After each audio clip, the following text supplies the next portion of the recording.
Revenge for the boss from hell. 30K plus payable to me, thanks. Greetings. I posed this story once before in days past but deleted it in fear legal reasons. I've revised it and feel more comfortable sharing. The title of the story was something like Cream-Filled Karma Ending for Boss or something along those lines. I enjoyed the heck out of this sub along with malicious compliance and petty revenge. I can tell you as a long-time lurker this story is worth the read for the most deserved revenge. TLDR, boss was a dickhead all the time, then insulted me while I was eating lunch with a client in public. I painfully planned and executed a plan to make him pay me over $30,000 as punishment. I was successful. I worked for this small business IT consulting firm for 7 years. Owned and operated by a person we will call Dick. First 2 years things were fine. Occasionally this guy would take things a little too far. He was just passionate about his opinion and always had to be right, so I'd always give him that. I don't have to agree, but I saw his need and left it at that. What I started to discover, however, is the turnover for the company is a couple of years, and I began to realize why. The boss, Dick, picks one worker and makes it his life's work to make that person as miserable as possible. I'm guessing the reason, ego purposes? For months I'd hear him shouting all the time at this one guy. The coworker after leaving the meeting would go back to his office from where I had a view and I could just see the stress and misery in his face. Till finally I said to him, "What the hell, man? He's always giving you a hard time here lately, what did you do?" He didn't seem to know. He confided in me right there the level of hell he's in and some of the things Dick has said or done. I couldn't believe some of the details he shared on what Dick both said and did. I felt things were embellished because people just don't do some of the things he said. I would realize much later he was telling the truth, as crazy as it sounded.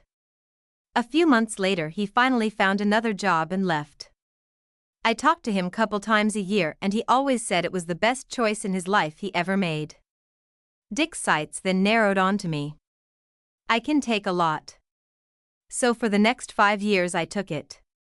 He would insult me pretty much every day, each day more and more colorful. I didn't really care or take it home with me, so it wasn't a problem for me. For Dick I would learn it was. Unrelated, 5 years and I put in my notice because he asked me to get a couple certifications and if I did he would take care of me. Once I did what was requested he backed out of the agreement and played coy.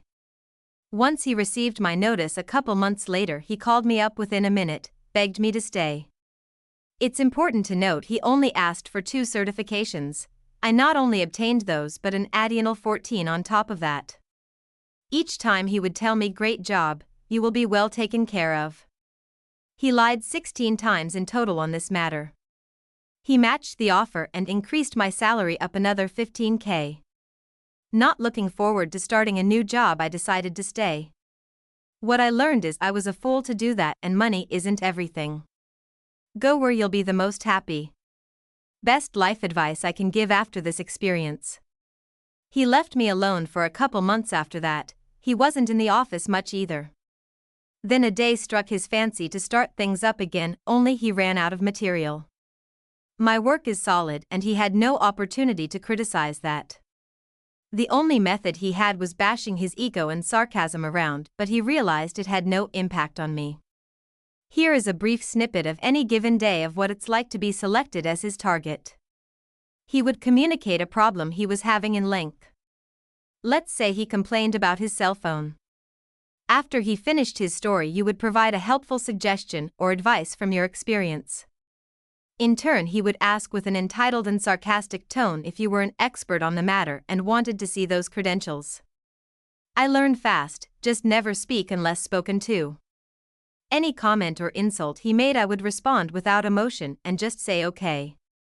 Because Dick wasn't able to get a rise out of me the old-fashioned way, he decided to create fictional content for a new direction. Our small company would go out to eat as a whole, or just order in on Fridays. I ate half my sandwich and wrapped the remaining to take home. He saw me with leftover food and claimed that I was taking home dinner on his dime. Anytime there was any leftover, even a single French fry, he'd be there with a magnifying glass for inspection to find any conceivable way to yell. So on Fridays I started packing my lunch. I'd order a beverage and a side. I'd finish the beverage and the side. Then eat what I brought. If I didn't finish it, he had no opportunity. You could see his look of disappointment when he would scan my plate. This went on a couple weeks. He had no opportunity and couldn't complain. He realized he failed again. So then he came up with the next item. The bathroom. This I actually did a little research on and couldn't find anything legally I could do. But anytime anyone would use the restroom, he would blame me for the smell.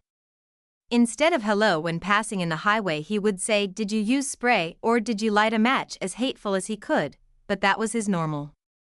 It went much deeper than this, more than I care to share. But I honestly believe Dick has a fetish on this topic, which is why I looked into it legally. It was just always on his mind and a little too important to him. Let's just leave the rest unsaid. I must have visually tipped him off I didn't approve of this because he never got bored with it. However, I did at least get him to stop asking about if I used spray. Anytime I used the bathroom, even to take a piss, I'd use the entire can of air freshener. This wasn't an easy task as I'd have to mask my face to empty that entire thing. Takes a while, surprisingly, to empty an entire can in a session. One thing is for certain, when I was finished, someone used the spray and Dick was buying a new can. Took about 5 weeks, but I think he figured it out. Spending so much on spray, he stuck to just asking about matches after that. He even provided them in the bathroom. One day we were out with a client. The current topic at this moment was, what is your favorite meal? My answer was hot wings. I could eat those every day. Dick jumps in, his comment, just think how bad the bathroom would smell. Most at table wouldn't get the context and direction of that comment, but I knew. He did this in front of a client, in public, while people are eating. I almost walked out. Then I remembered he drove and it's a long way back. Plus Dick is over 60, what kind of person knocks out a senior? I had to chant that in my mind to keep control. I never get pissed, but after years this was the last straw. I seriously pleaded with myself all day not to do it because I'd go to jail and he would win. During this time period he also started playing with my money. Behind 4 to 5 months with reimbursement, week late on paychecks, stuff like that. You ask where it's out, he says next week. You explain he already said that last week, then he'd play coy. I finished out the day without reacting somehow. Took everything I had, but I'm not going to allow this to be unanswered. That was dangerous and too close. If he wants trouble, I'll give it to him. I will get even in a lawful way, somehow. Then the idea came to me that night, did my research and odds were in my favor that it could work. I'm just going to mirror him until he fires me. When he fires me, he will have to pay half my current salary of $65,000 until I get a new job. You know what? I can live perfectly fine on $32,500. Why not make him pay out of his pocket $32,500 for everything he had said and done? He would have to pay this over the course of 6 months or until I found a new job. So my goal was to make him pay me $32,500 to be exact over 6 months as restitution for what he said at that table. I read up on all the rules in my state for unemployment. Each state is different. But basically, to qualify for it, it can't be your fault if you were fired. So if I stood there and told him where to put it, that's a no-go. However, if I was laid off, I would qualify. So I hit him where it hurt first. His favorite thing in the world is meetings. Because he loves to hear himself talk and take you step by step through his thought process with a noble tone, congratulating himself for his thinking and why his way is the best way. So I started speaking up and illustrated a more efficient way that cost less. He would argue, sometimes red in the face mad. Especially if others in the meeting liked my idea. He knew he was wrong, but he would dismiss them and demand it be done his way. I then started talking about him within earshot on purpose. I'd say things like, make sure you perform that Dick's way, takes longer but it's better than him releasing the Kraken. It would make everyone laugh, but it wasn't a direct insult. Trust me when I say this guy has a massive ego, and I was counting on this for pissing him off. I laid it on thick. In time it took its toll. I knew it did because what came next?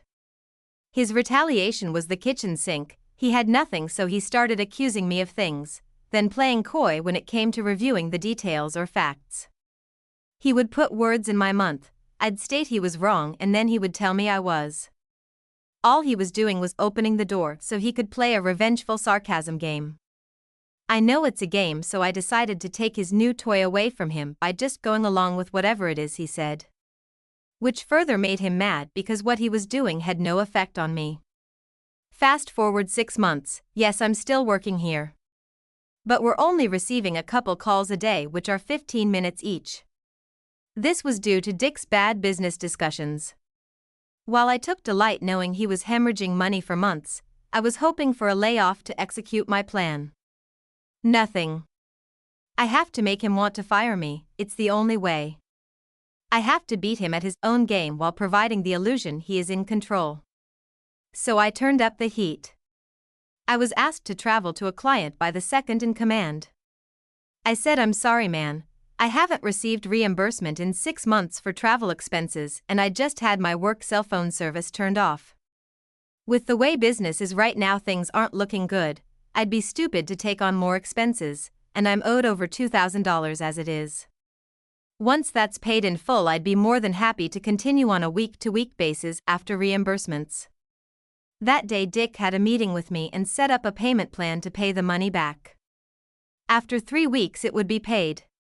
So I said to Dick, understood, after 3 weeks I'll be on the road again. Cool, just making sure he understood because he wanted to play games and not pay the amount in full. Dick is now going to pay me my salary for 3 weeks to do nothing until the reimbursement fee is paid.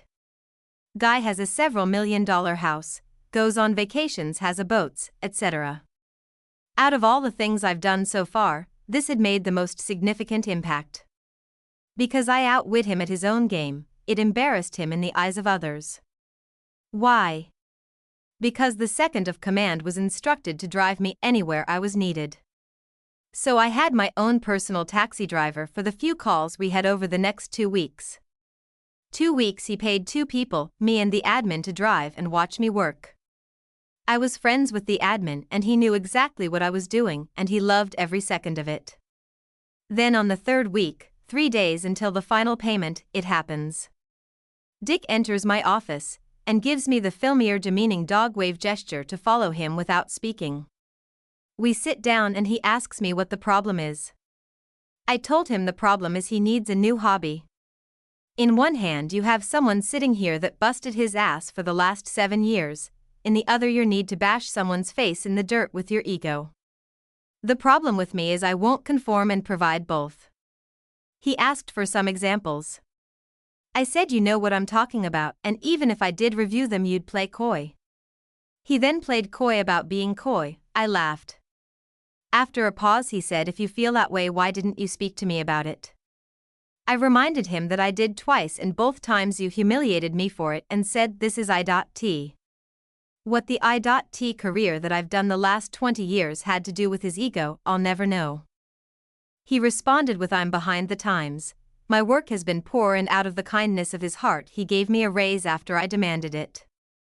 I responded with okay. Then he finally said what I wanted to hear, I want to call it quits.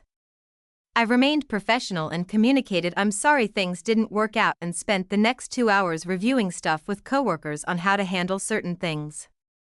I shook his hand with a smile and left without saying anything negative. The fruit of my labor will do the talking for me shortly.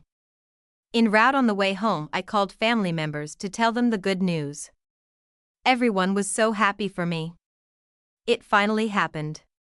When I arrived home I promptly adjusted the dates on the unemployment forms I had filled out already in Wait and submitted them. I called the state and confirmed everything was documented on my end accurately, and now it's the waiting game. My plan wasn't realized until my boss received the letter in the mail about a week later stating he's going to have shell out my salary for the next 6 months or until I found a job. Panicked at this point, he realized what I set him up for. So he claimed he fired me for poor work performance. The state said, "Okay, prove it." In this state, it's the employer's burden to prove it. My record had no blemishes and he couldn't use a client because a number of people at any given client would vouch for me, and the truth is they all liked me and appreciated my work. Realizing the shit storm he's in now, I'm told from the admin friend he was on the phone with them quite a while twisting and turning the fake stories out. Bottom line, the state needed to see documented verbal and written warnings signed so he couldn't fake them. He called his lawyer and his lawyer told him he's screwed. Later my boss told coworkers he felt bad for me that I couldn't find work and he decided to give unemployment to me to save face of his ego. That made official that his ego was affected. He didn't want anyone to know the truth. At this point he realized I got the better of him when I fought back and I won, big. In a last-ditch effort he lied about how much I made. The state sent me paperwork stating this fact and asked me to prove my salary. So I gave them copies of checks and pay stubs for the last 6 months. After that things went easy. He was flagged for lying, which made the reaming steps effortless, the state rep told me. For the reason I was terminated, I said Dick, the owner, made some poor business discussions that impacted the company, losing business and clients. He let me go as a business discussion. In his shoes I'd have done the same and understand. I wrote it that way for a reason. But Dick didn't realize why. I knew what his reaction would be. The state saw a down-to-earth guy that was honest and understanding on paper. Then they saw Dick's predicted response of being a dick, most likely yelling and of course lying. I had no doubt that would seal the deal simply on the evaluation on character before the facts even entered into it. His reaction being, his ego had to take it up the ass. Once for failing as a businessman, another for me saying so on state paperwork, and lastly accepting that I got the better of him, and all this time I have been coaxing him to make this move. The only thing left to do is pay me, every single week. And his money goes to the state first, then the state sends it to me, so he can't play games with my money or the state is coming after him. Over the next 6 months I took that time to enjoy myself, pursue hobbies and lived life to the fullest on his dime as a reward for his comment. Once the letter came to renew unemployment, Dick would no longer have to pay, or only a parentage I forget. The important thing to know is taxpayers would have to pay after 6 months, not Dick. So I declined the renewal. 3 weeks later I had a new job. It was either that or knock him out during that lunch. It wasn't easy, took work, but I'm proud of the way I handled it. I feel vindicated. It's pretty rare the world is balanced, evil often wins. But not this time. This time it cost Dick $32,500 to be exact. All in all, I can say October 10th would do it again. Due to his age, I can't imagine that it would be a humbling experience at this point. But it was for me. Money isn't everything. There is only one thing of true value: your happiness. A year later, I'm very happy now. I enjoy my new job and my new boss. I discovered myself again, who I really am. The goofy, friendly guy. My light is no longer dimmed by a dark presence and I can be myself without punishment. Edit. Wow guys, much appreciated for the responses and the gold.